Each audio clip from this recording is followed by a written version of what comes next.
Hi, I'm Bethany Pratt with the Jefferson County Cooperative Extension office, and I'm here in my backyard in my butternut squash patch. So if you'll see behind me, butternut squash is a fall squash like pumpkins, acorn squash, spaghetti squash, delicata squash, and they take a lot of space. So you'll kind of notice all around me and then trailing off to the other side, there is a lot of space that is being utilized right now by this plant.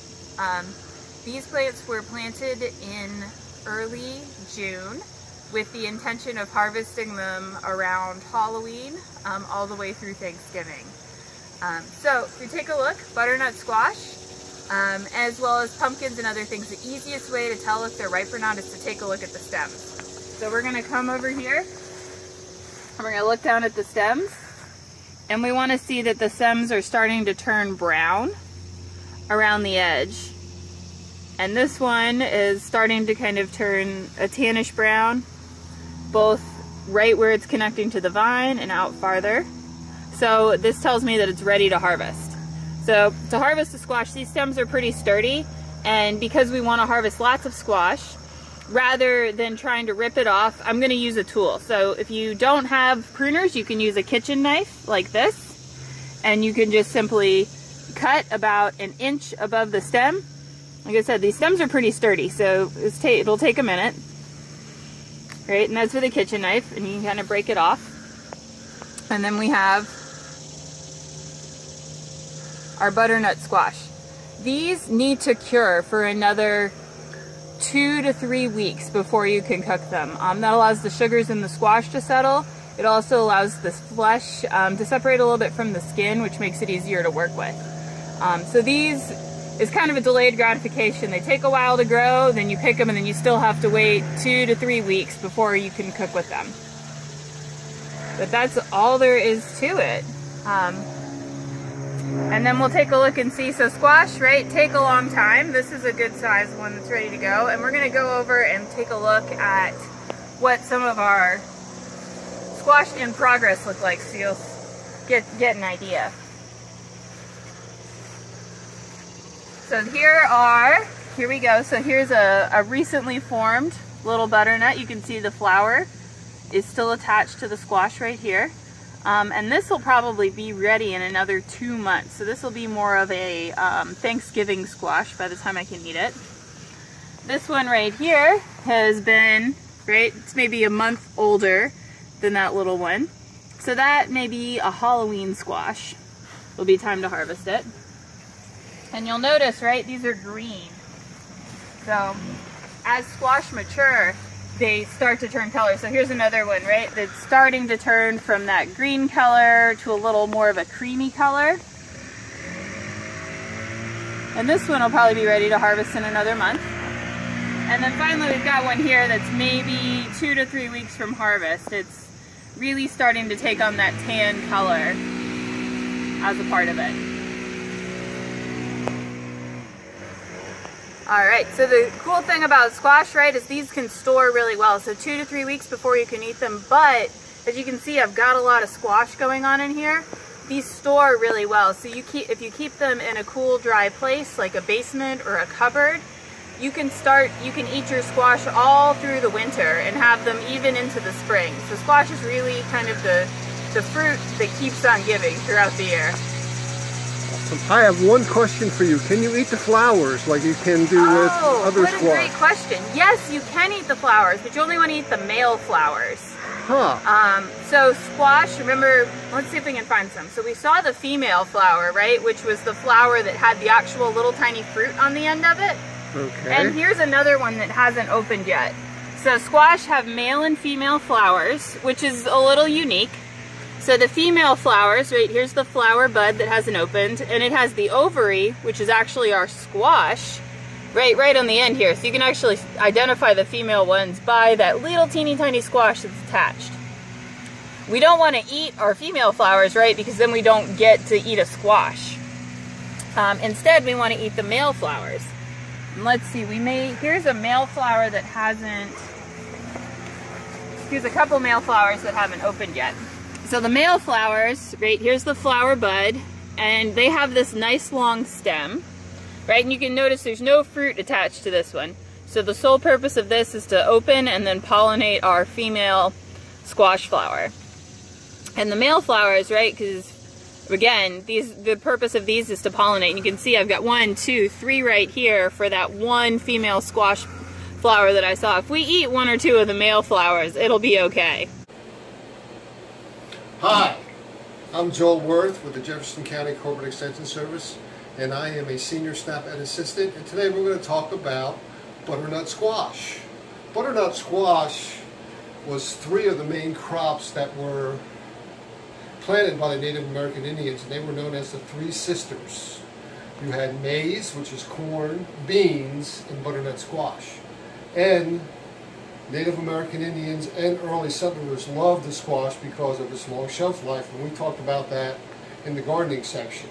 So today we are going to make a sweet and savory roasted butternut squash. And there's numerous ways you can do squash.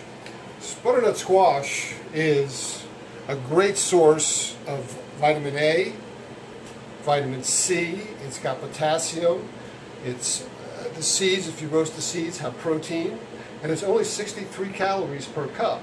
So it gives it a lot of bang for its buck.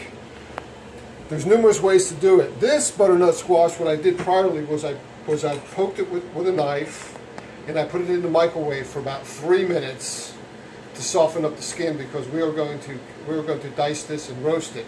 Now you can also take a butternut squash raw and cut it this way, sections. Now squash is a little intimidating because it's really tough, so you need a sharp knife, and you also need to have a really steady cutting board, as you can see here, and that's because I put wet paper towels underneath it. So if you want to roast them whole, just cut them in half, okay, like so, and you can see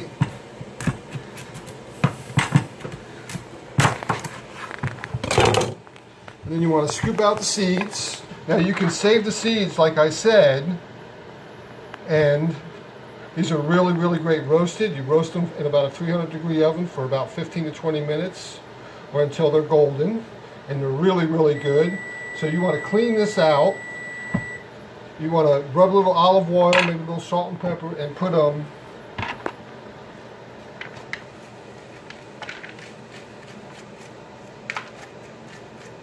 face down on a cookie sheet, and you want to roast them for about maybe 30-45 minutes. And then when you flip them over, they're going to be nice and tender. And what you can also do is you can take them out like this. You can mash them. What I like to do is I like to stuff them. There's numerous types of stuffing. You can do a sausage stuffing, you can do a vegetarian stuffing, and they're really good stuff for a main course.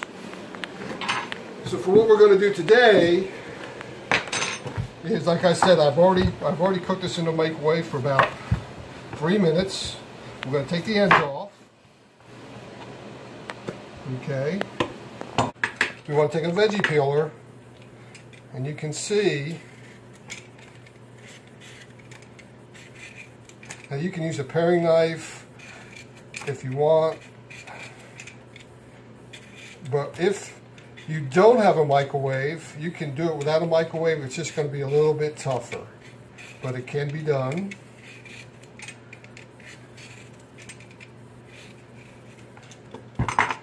This goes in the compost bin.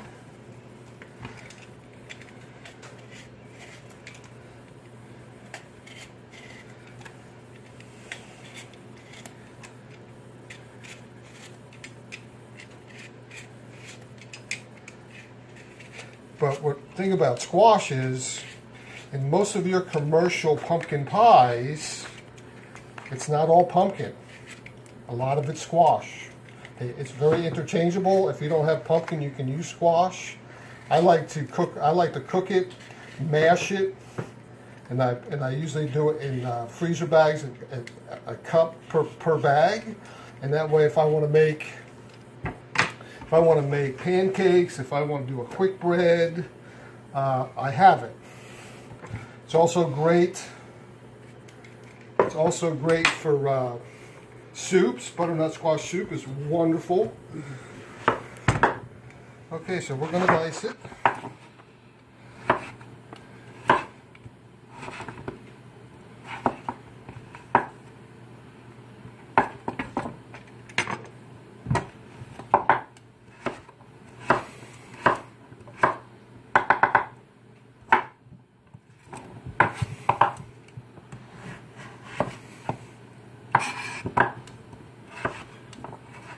Now you want to have an oven preheating at 450 degrees.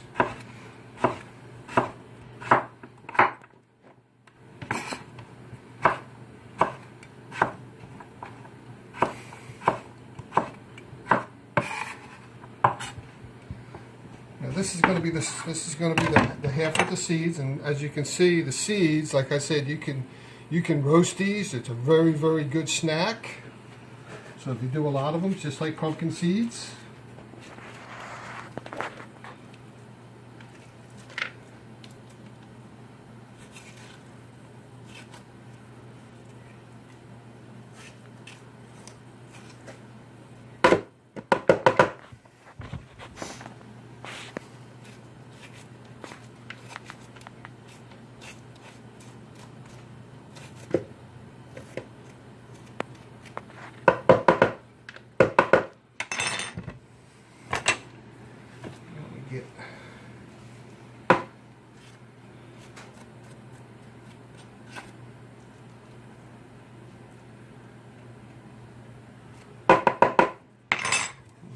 Same thing, you know, dice it.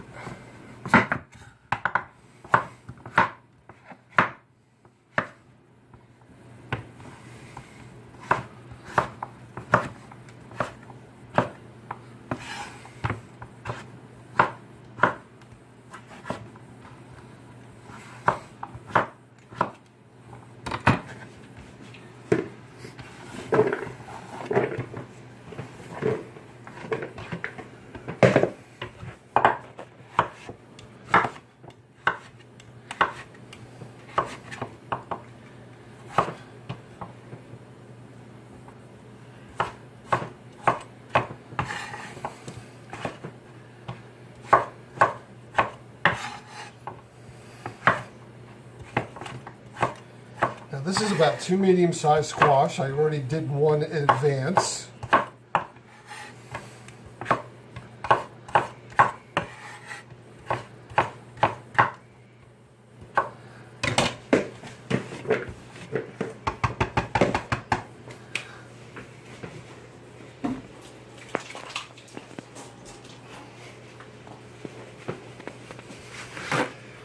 Now our seasoning for this is a 1/4 teaspoon of salt, a 1/4 teaspoon of cayenne pepper, and 1 teaspoon of cinnamon.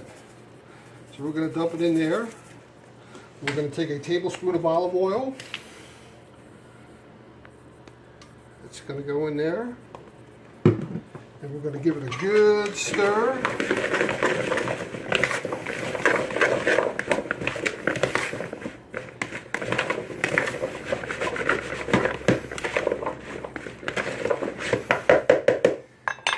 Lay it on the sheet pan. I always like to take a little bit of spray oil and spray my sheet pan a little bit, or you can use, if you have the baking paper, you just want to lay it out flat, and you want to pop it in an oven, 450 degrees for about 20 minutes, and then after 20 minutes you want to take a spatula and just kind of flip it around. So you can see here,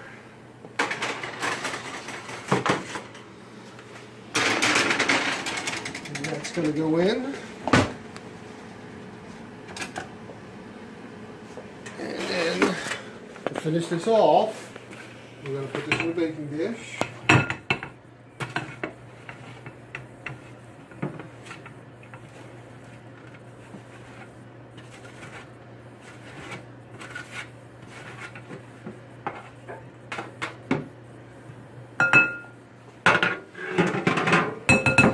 And we're going to drizzle it with about a 1/4 teaspoon of honey. And you can go ahead and put the honey in the microwave if you like. I did that earlier.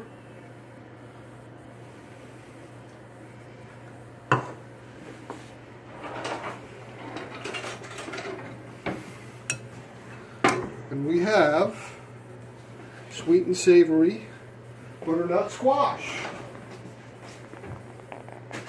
Go ahead and